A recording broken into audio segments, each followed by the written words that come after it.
चलो welcome back वंस again. साधक शिक्षा में सबका स्वागत है। कैसे हो सब लोग? खाना पीना हो गया रहेगा? ठीक है, तो चालू करेंगे अभी आगे का पार्ट। ठीक है, आगे का पार्ट चालू करेंगे। एकच मिनिट।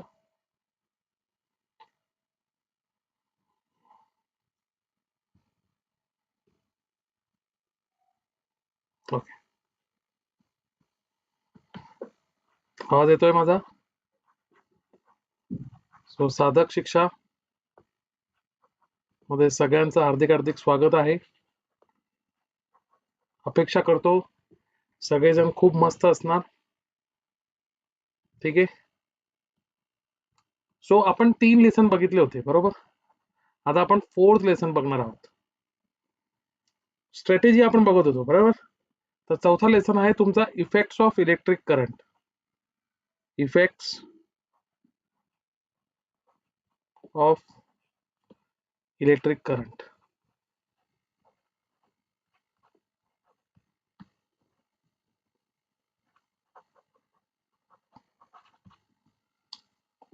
बघा बाळांनो, या लेसन मध्ये तुम्हाला काय काय करायचंय।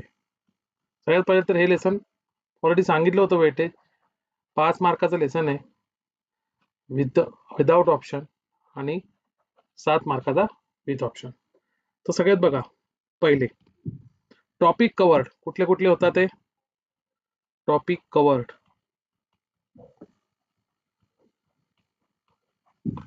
सगळ्यात पहिला topic Ohm's law. Ohm's law,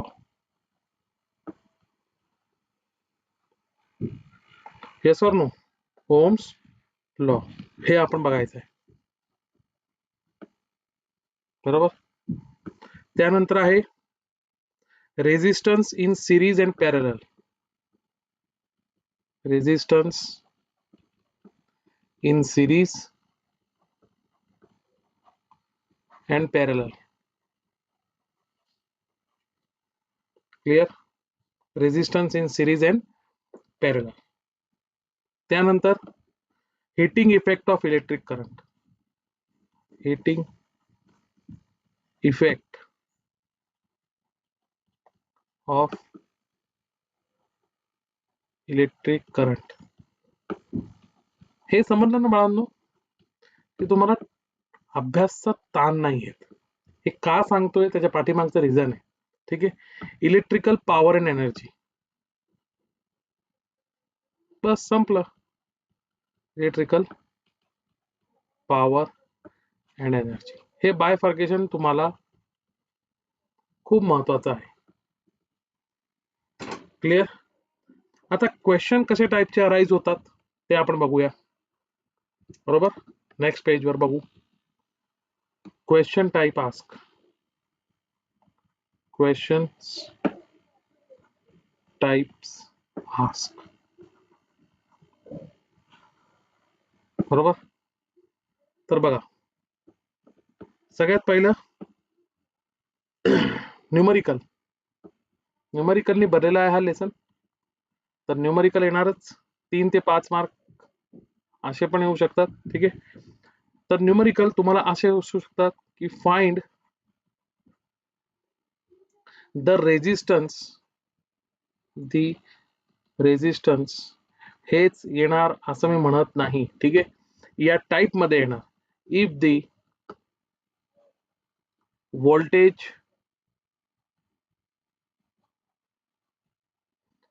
is 220 volt, is 220 volt and current is 5 ampere। आणि करंट तुम्हाला दिलेला आहे 5 ampere। सगळ्यांना माहिती आहे करंट हे एम्पियर मध्ये मोजतात बरोबर। व्होल्टेज हे वोल्ट मध्ये मोजतात बरोबर। सेकंड क्वेश्चन असं असू शकतो कॅल्क्युलेट, हे तर विचारतातच हम खास, कॅल्क्युलेट power consume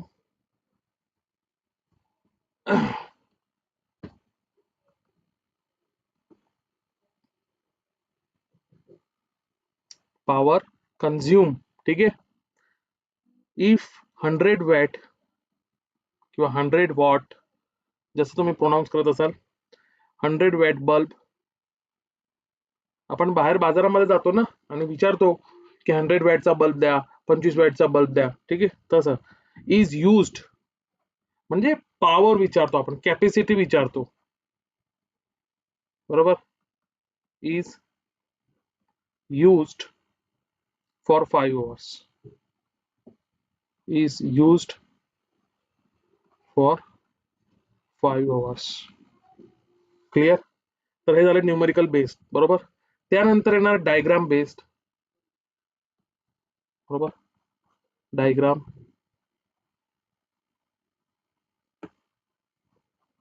बेस. तर तुम्हाला कळालं, डायग्राम बेस मध्ये ड्रॉ अ सर्किट डायग्राम असं विचारू शकतात. Draw a circuit diagram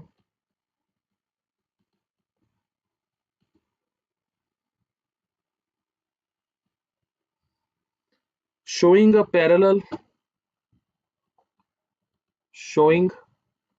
parallel combination of three resistors.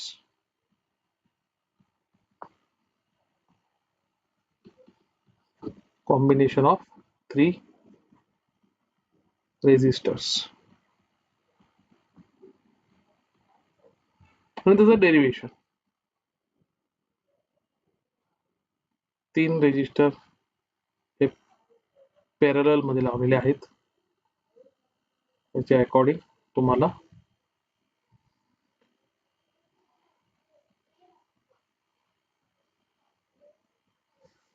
विचारणार. क्लिअर. त्यानंतर आहे conceptual based.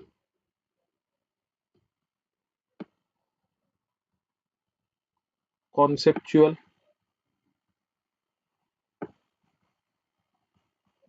Based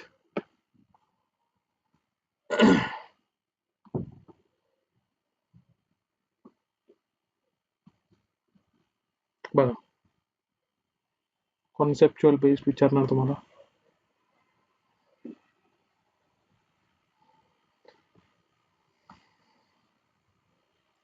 Why is tungsten used in electric bulbs? कारण की मेल्टिंग पॉइंट टंगस्टनचा 3400 डिग्री सेल्सिअस असतो. वाय इज टंगस्टन, व्यवस्थित लिहायचंय तुम्हाला एक्झाम मध्ये, ठीक आहे. Tungsten used in electric bulbs, 3400 degree सेल्सिअसला तो मेल्ट होतो.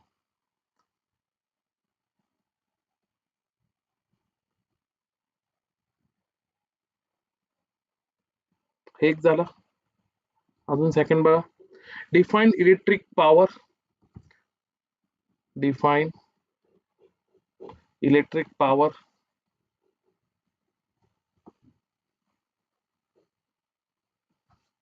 and write its formula. Write its formula. Clear. तर हे तुम्हाला कॉन्सेप्च्युअल बेस्ड क्वेश्चन येऊ शकतात इफेक्ट्स ऑफ इलेक्ट्रिक करंट म्हणून. तर हे झालं तुमचं बायफर्केशन टोटल लेसनचं. बघा आता किती सोपं वाटतंय. बघा बघा तुम्ही बघा. अरे सर एवढंच करायचंय, एवढंच, दॅट्स इट, एवढंच करायचंय. येस, एवढंच करायचंय. उगाच आपण टेन्शन घेतो आणि त्या टेन्शनमुळे आपला अभ्यास कमी होतो आणि टेन्शनवर विचार जास्त येतात. क्लिअर. चलो एनी हाऊ, नेक्स्ट बघा. 5th लेसन आहे तुमचा हीट. कुठला आहे? 5वं लेसन हीट. हे पण सगळ्यात महत्वाचं लेसन. सर सगळेच महत्वाचे असतात का 12वी मध्ये? अरे सब कुछ इंपॉर्टेंट रहता है ना, सब में से थोड़ा थोड़ा आने वाला है, थोड़ा थोड़ा थोड़ा सब में से आने वाला है. ऐसा नहीं है, बोर्ड का एग्जाम है ये. हा कलर दिसत नाही, दुसरा कलर घेऊ आपण. Any how. बघा, टॉपिक कवर टॉपिक कवर्ड मध्ये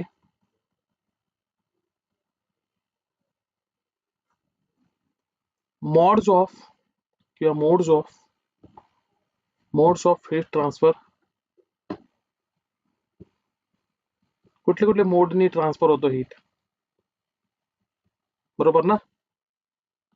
तर सिंपल आहे, कंडक्शन नाही होणार, कन्व्हेक्शन नाही होणार, आणि कशाने होणार? रेडिएशन नाही होणार.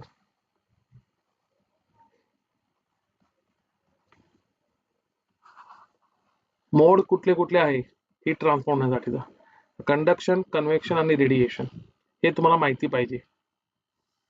आणि हे 7वीच्या पुस्तकामध्ये हे कंडक्शन, कन्व्हेक्शन आणि रेडिएशन सांगितले. तर 7वीचे पुस्तक तुम्ही जर व्यवस्थित अभ्यासले असेल तर तुम्हाला, किंवा नसेल पण अभ्यास केला तर 10वी मध्ये आहेच.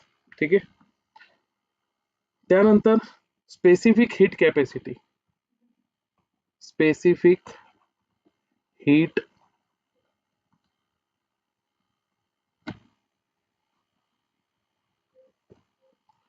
कॅपॅसिटी, आणि त्यानंतर आहे लेटेंट हीट म्हणजे काय.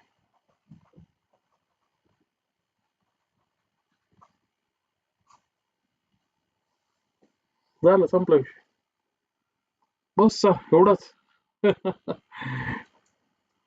समजलं?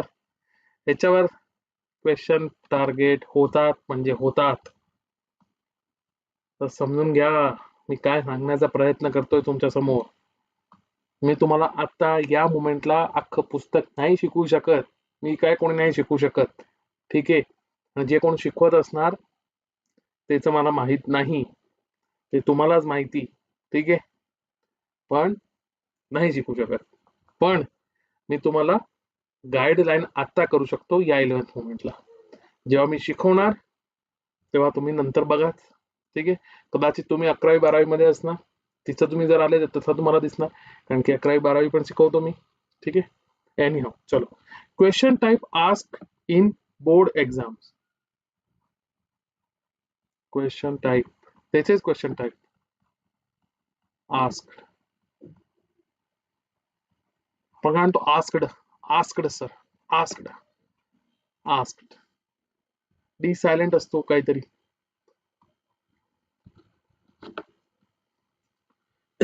बरोबर ना? बरं, एनी हाऊ. न्यूमरिकल, सर हे न्यूमरिकलच धोका देतो आम्हाला परीक्षेत सायन्सच्या. तुम्ही या अँगलने केलं तर न्यूमरिकल तुम्हाला धोका नाही देऊ शकत. बरोबर. चला बघा, अशा टाईपचे क्वेश्चन येऊ शकतो. कॅल्क्युलेट, आणि न्यूमेरिकल 100% येणार आहे हीट या लेसन मधून, लक्षात ठेवा. Calculate the heat required to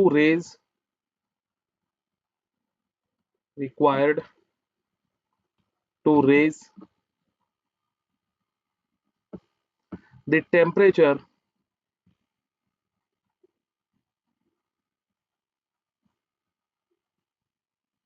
of 500 gram of water, of 500 gram of water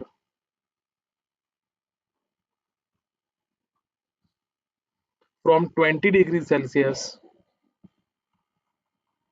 from 20 degrees Celsius to 60 degrees Celsius. आणि स्पेसिफिक हीट ऑफ वॉटर तुम्हाला दिलेला आहे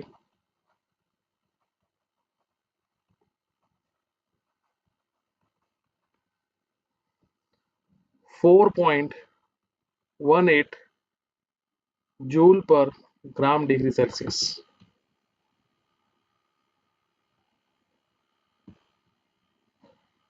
जूल पर ग्राम डिग्री सेल्सियस.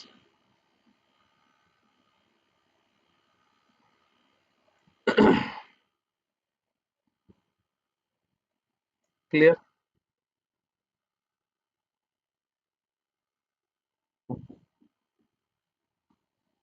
तर हे झालं तुमचं न्यूमेरिकल भाग. त्यानंतर तुम्हाला येणार ऍप्लिकेशन बेस्ड क्वेश्चन.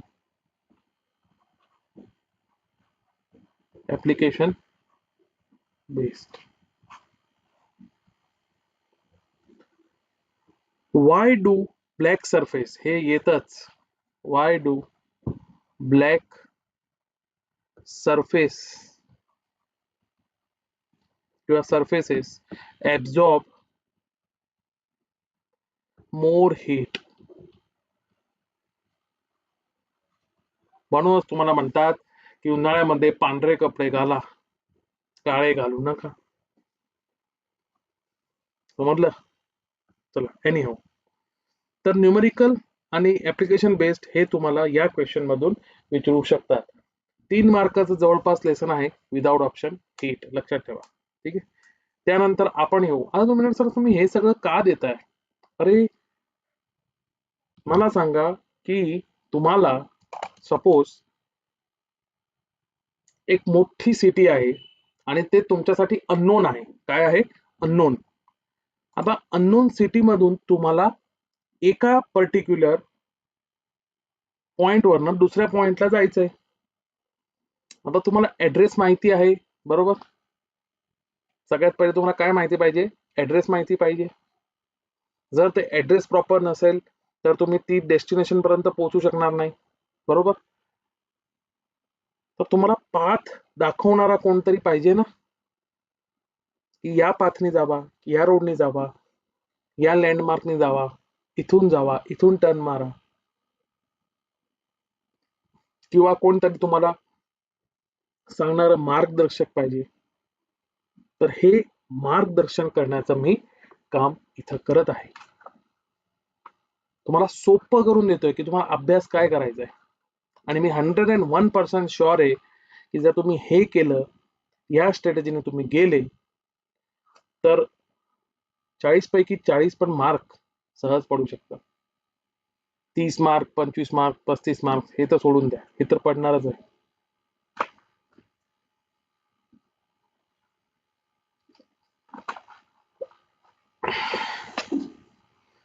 कमी टाइम पिरियड मध्ये किती अभ्यास करायचा आहे, काय अभ्यास करायचा आहे, कसा करायचा आहे, हे गोष्ट माहिती पाहिजे.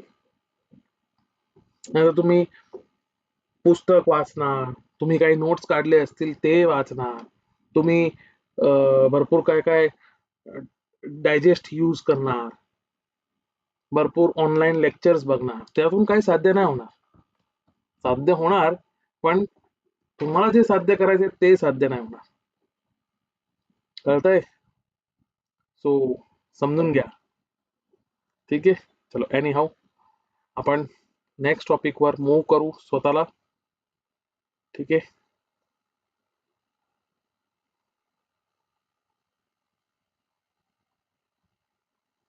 हिट झालं आपलं.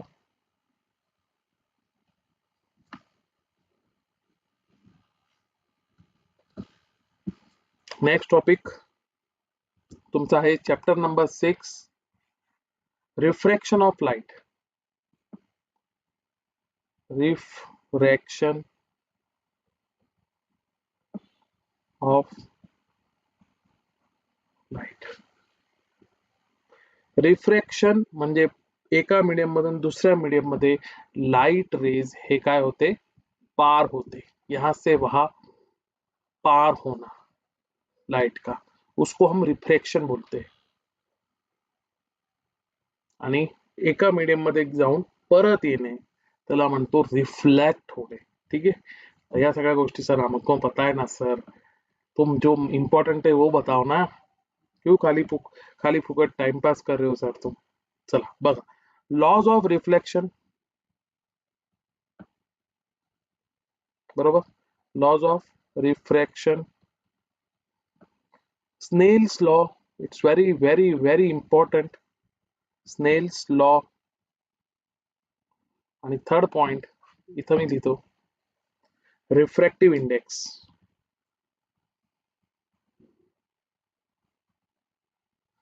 रिफ्रॅक्टिव्ह इंडेक्स माहिती आहे ना, sine i upon sine r. ठीक आहे. तर या रिलेटेड ही गोष्ट. त्यानंतर आपण येऊ question type ask. Question type ask.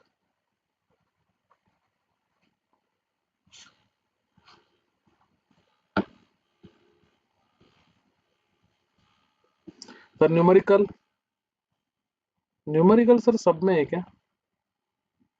आता सकाळच्या लेक्चरमध्ये मी न्यूमेरिकल काय, डायग्राम बेस काय, सगळं तुम्हाला बायफर्केट करून दिलेलं आहे. ठीक आहे. Find the refractive index, find the refractive index if the speed of light, if the speed of light in glass is 2 into 10 raised to 8 meter per second. Find the refractive index if the speed of light in glass 2 into 10 raised to 8 meter per second.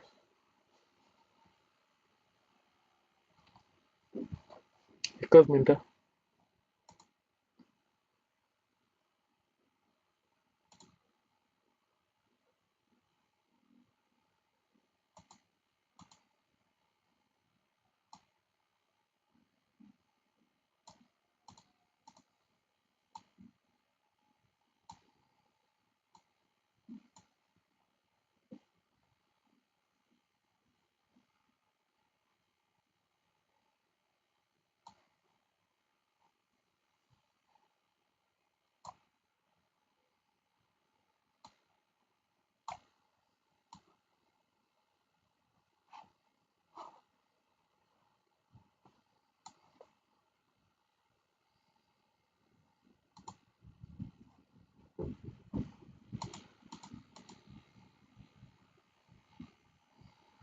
दिसतंय ना सगळ्यांना?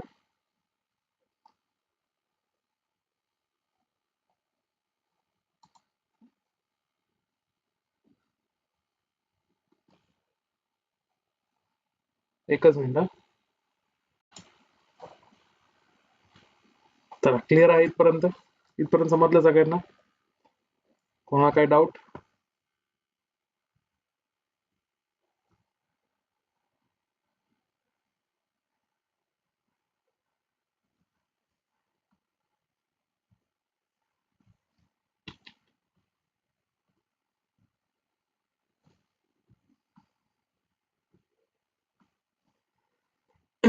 Next पहा. त्यानंतर येतं diagram based, बरोबर.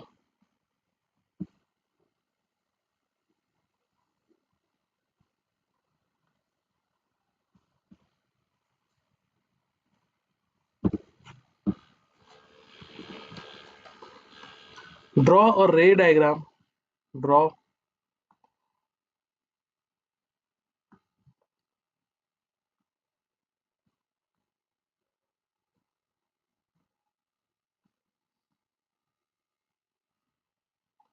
Draw a ray diagram. Ray diagram तुम्हाला विचारू शकतात.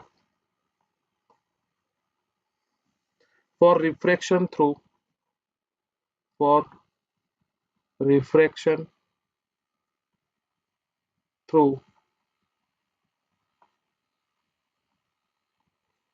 A glass slab, a glass slab.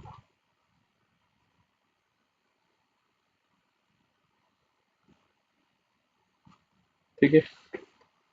Slab आहे. ठीक आहे.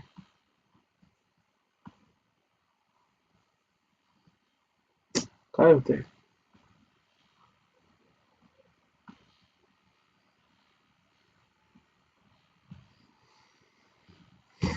हे तुम्हाला विचारू शकतात. ठीक आहे. त्यानंतर कॉन्सेप्च्युअल, कॉन्सेप्च्युअल विचारणार.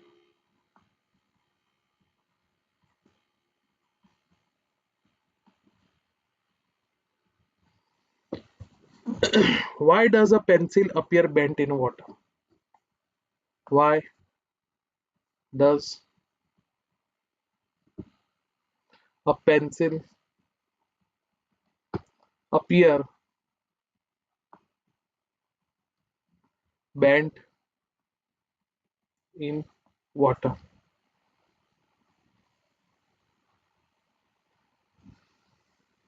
पेन्सिल वॉटर मध्ये ठेवली की बेंट का दिसते. एनीहाउ समजलं हे. सो हे झालं तुमचं लेसन नंबर 6 पॉइंट. ठीक आहे. Chapter number 7 lenses. हा पण लेसन 4 मार्काचा आहे.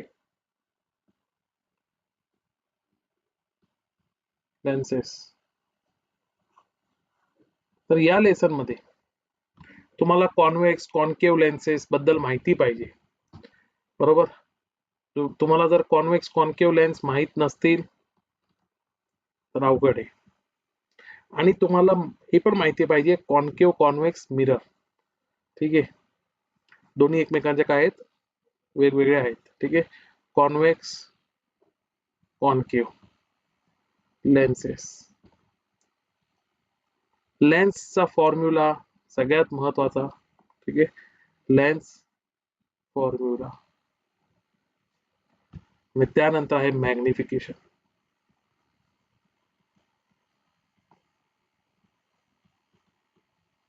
क्लिअर. तर हे झालं लेन्सेसचं. हे 3 पॉइंट सगळ्यात महत्वाचे आहेत. आता तुम्ही म्हणणार सर कॉन्व्हेक्स कॉन्केव्ह लेन्स. अरे कॉन्व्हेक्स कॉन्केव्ह बद्दल जे काय आहे ते सगळं त्याच्यामध्ये कव्हर होतं. लेन्स फॉर्म्युलामध्ये जे काय फॉर्म्युला आहे ते सगळं कव्हर होतो. ठीक आहे.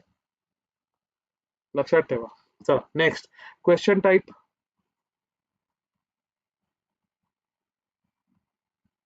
Question type asked.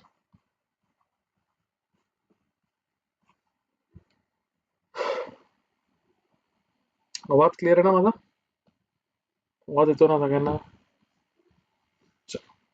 Numerical. Sir numerical तो साथ नहीं छोड़ रहे हमारा. आमची वाट लागून गेली आहे न्यूमेरिकल मुळे. Yes or no. तर बघा एन ऑब्जेक्ट बघा करायचं तर आहेच, करना तो पड़ेगा ही. मैंने पहले ही बोला था 30 to 40% न्यूमेरिकल आने वाले हैं. An object is placed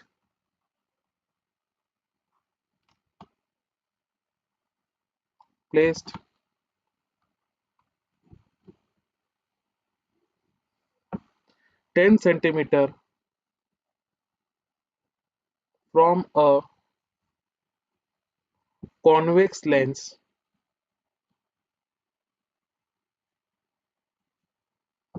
of focal length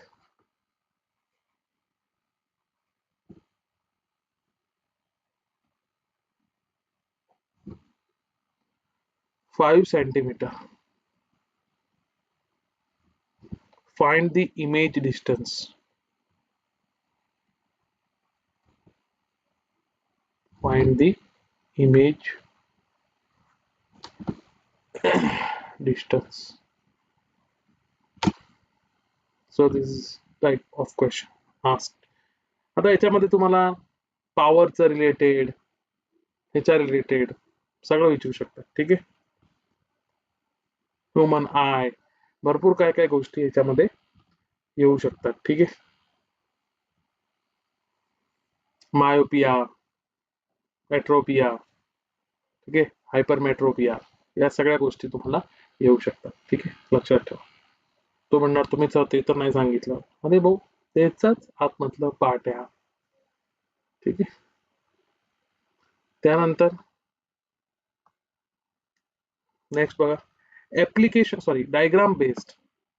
मी तुम्हाला जस्ट सांगतोय की काय टाइप कसं विचारू शकतात. Diagram based question. Draw a ray diagram. बरोबर.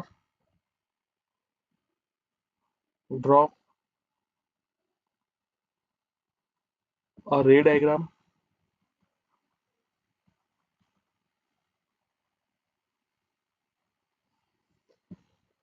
for an object placed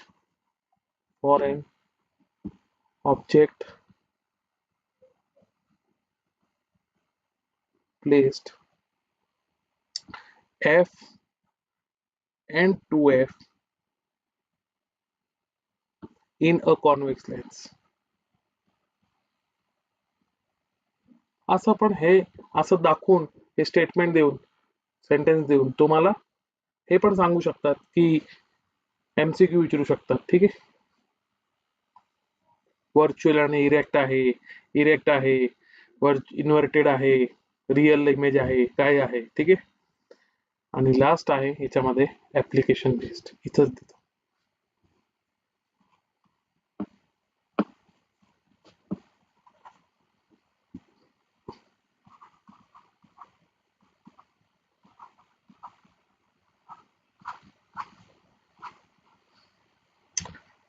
Why are convex lenses why are convex lenses used in magnifying glasses? Used in इथं लिहू का मी? इथं लिहितो. Used in magnifying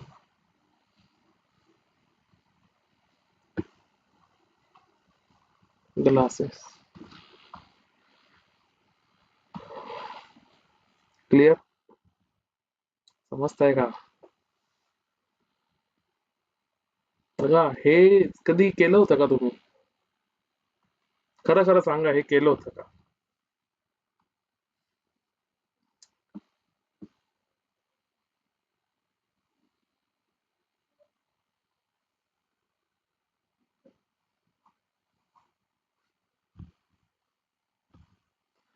chapter 8 metallurgy.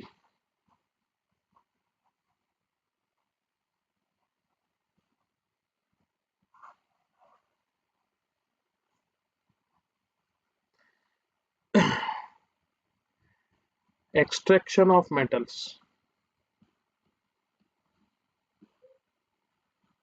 Extraction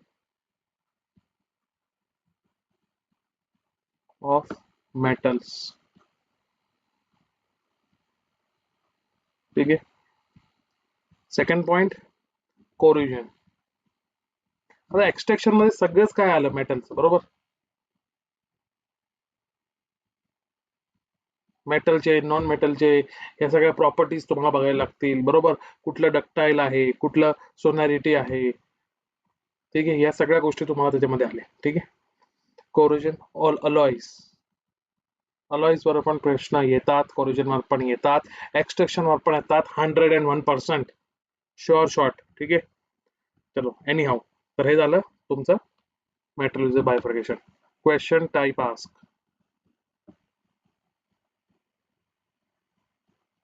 हे केलं ना ज्यांनी व्यवस्थित, इमानदारीत, स्वतः काय म्हणतात त्याला, स्वतःसाठी ईमानदार राहून, सो हमको 100% गारंटी है कि रिझल्ट अच्छा निकलेगा. तर ह्याच्यामध्ये प्रोसेस बेस्ड क्वेश्चन विचारू शकतात. तुम्ही सर प्रोसेस बेस्ड बघा. Explain the process of electrolytic refining. म्हणजे इलेक्ट्रोलिटिकनी कसं रिफायनिंग होतं. ठीक आहे. Explain the process of electrolytic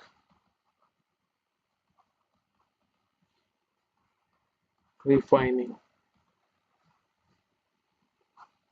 आणि ऍप्लिकेशन बेस्ड वर, कारण की हा जो लेसन आहे तो 4 मार्काचा आहे. ऍप्लिकेशन बेस्ड वर क्वेश्चन होता.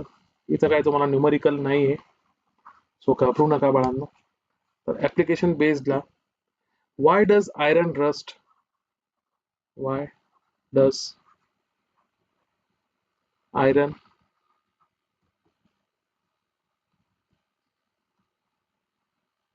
rust faster in coastal areas,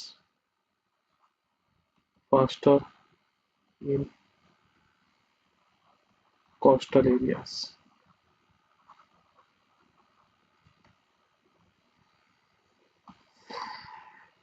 समजलं?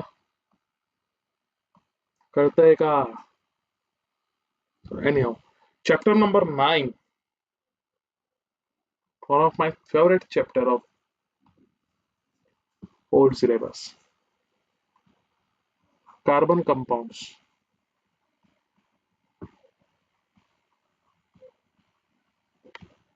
5 मार्काचं लेसन आहे विदाउट ऑप्शन. 7 मार्काचं लेसन असणार आहे विथ ऑप्शन. कोव्हॅलेंट बॉन्डिंग काय आहे?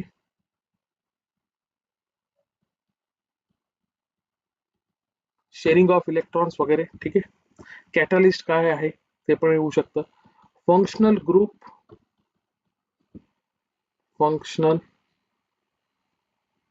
ग्रुप, त्यानंतर होमोलोगस सिरीज, होमोलोगस सिरीज. हे 3 पॉइंट महत्वाचे या लेसन मधले. हम खास क्वेश्चन असतात, असणार आणि पुढं पण असणार. ठीक आहे. तर तुम्हाला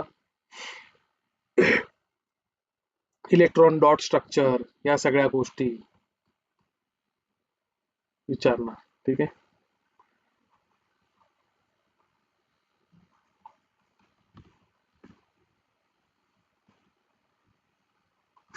या सगळ्या गोष्टी तुम्हाला येणार. ठीक आहे. चलो एनी हाउ question type ask.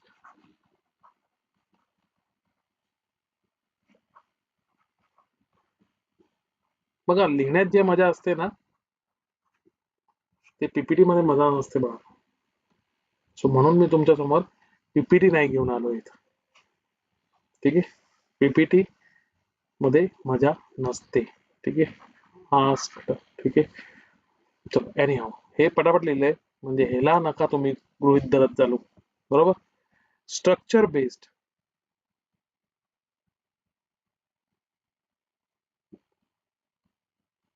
Structure based draw म्हणजे कसं येऊ शकतं? ड्रॉ द स्ट्रक्चर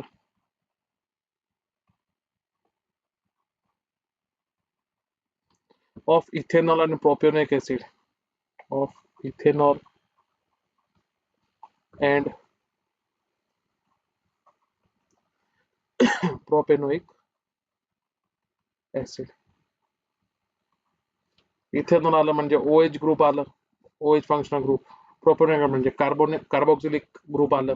ठीक आहे. त्यानंतर कंपॅरिझन बेस्ड क्वेश्चन येऊ शकतो.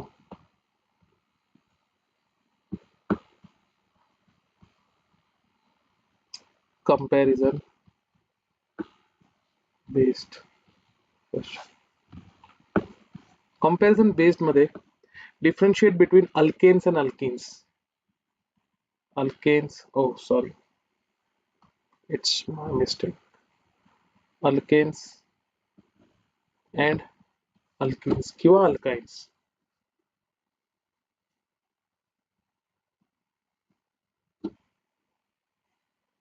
बरोबर. आणि ऍप्लिकेशन बेस्ड मध्ये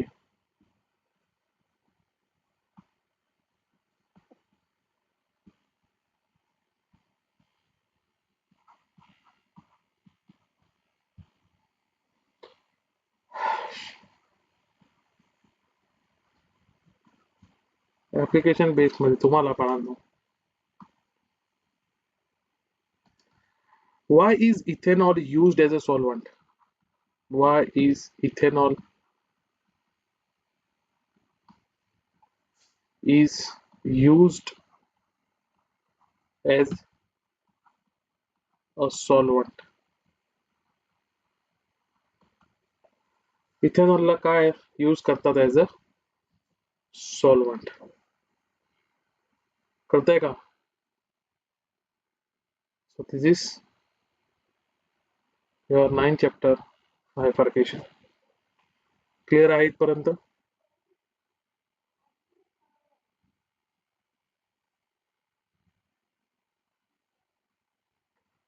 चॅप्टर नंबर 10.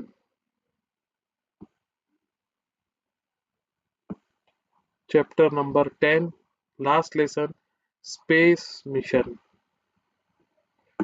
आपल्या स्पेस मध्ये नाही जायचंय, तुम्हाला लोकांना अभ्यास करायचा आहे. बरोबर. काय करायचंय? अभ्यास. ठीक आहे. ढगात नाही जायचं आपल्याला, अभ्यास इम्पॉर्टंट आहे. बघा, इंडियन स्पेस रिसर्च म्हणजे इस्रो साठीचं जे काय आहे, जे काय रिसर्च आहे तुमच्या पुस्तकात दिल्याच्या अकॉर्डिंग आर्टिफिशियल सॅटेलाइट्स,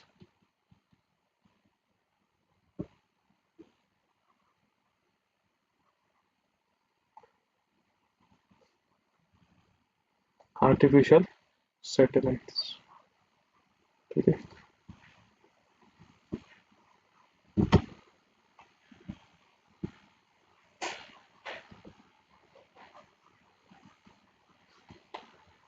आणि ऑर्बिट्स. क्लिअर. तर क्वेश्चन टाइप जे तुम्हाला विचारणार इथं, क्वेश्चन टाइप ते फॅक्ट बेस असणारे. कसे असणारे? फॅक्ट म्हणजे फॅक्टच्या बेसवर असणारे. ठीक आहे. फॅक्ट म्हणजे काय? फॅक्ट म्हणजे फॅक्ट जे आहे ते जे झालेले आहे. ठीक आहे. तर fact, right a short note on Chandrayaan. Sorry, right a short note on Chandrayaan 2. माहितीये ना मिशन जे झालं होतं ते. आणि दुसरं कॉन्सेप्च्युअल असणार. नवीनच घ्यावी लागेल स्लाइड मला. कॉन्सेप्च्युअल असणार.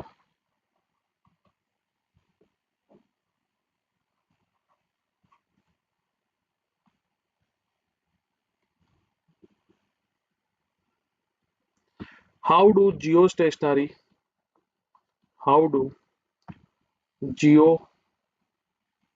Stationery satellites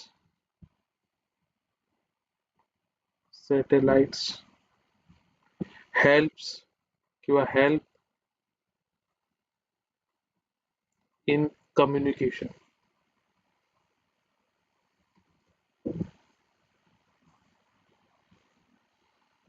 clear.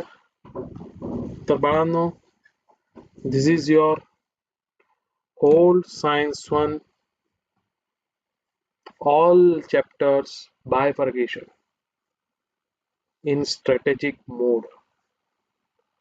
सो अभ्यास पूर्ण लक्ष देऊन व्यवस्थित करा, माझं एवढंच म्हणणं आहे. ठीक आहे. ठराविक अभ्यास, व्यवस्थित अभ्यास, या बारीक बारीक गोष्टीवर लक्ष देणं, numericals, diagrams, conceptual, application based, इथूनच प्रश्न टार्गेट होणार आहे 101%. सो वेळा. तर उद्या तुमच्यासाठी मी न्यूमरिकल्स घेऊन येणार आहे, ज्याची तुम्हाला सगळ्यात जास्त भीती आहे. ते न्यूमरिकल्स आपण बघणार आहोत. So stay tune. सगळेजण या, लाईक करा माझ्या व्हिडिओला जर तुम्हाला खरंच त्यातनं काही महत्वाचं मार्गदर्शन भेटलं असेल तर, आणि सबस्क्राईब पण करा. ठीक आहे. So thank you so much. Have a good day, good night, bye bye, thank you. उद्या भेटू न्यूमरिकल्स. ठीक आहे. न्यूमरिकल्सची भीती काढून टाकू. Bye bye, thank you.